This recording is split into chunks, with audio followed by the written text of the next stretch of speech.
आज की प्रभु चर्चा में मैं एक अनमोल रत्न लेकर उपस्थित हूँ, गरीब भक्त। हजरत मोहम्मद साहब के वक्त का एक वाकया आता है। नमाज जब पढ़ी जाती थी तो मिलकर पढ़ते थे। वही नमाज के वक्त एक आदमी एक चादर ओढ़े भागता भागता आता था।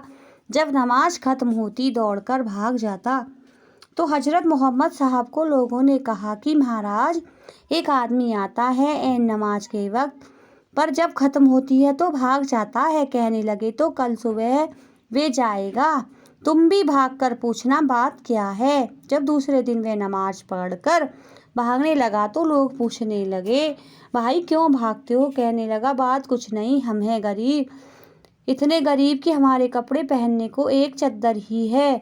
मेरे और मेरी स्त्री के पास नमाज नंगे पढ़ना जायज़ नहीं शरीयत में, इसलिए भाग रहा हूँ कि नमाज का वक्त मुकर्रर है वह चला ना जाए।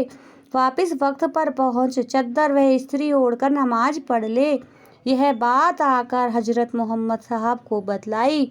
उन्होंने कहा, अच्छा, जब वह भागेगा तो तुम भी 2-4 ऊँट लाद लो, कुछ कपड़ों के, कुछ खाने पीने के सामान के।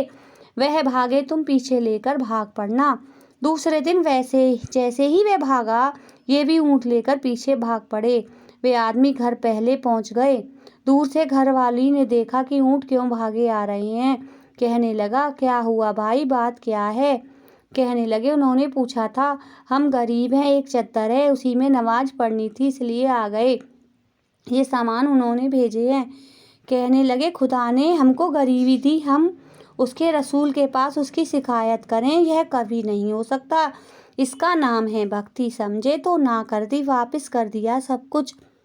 कहते हैं कि हजरत मोहम्मद साहब फिर पैदल चलकर गए उनके दर्शनों को। अरे इतना भरोसा, भक्ति भाव है, ये भक्ति के असूल हैं। जब तक यह दिल में ना बसे तब तक काम नहीं बनता। जय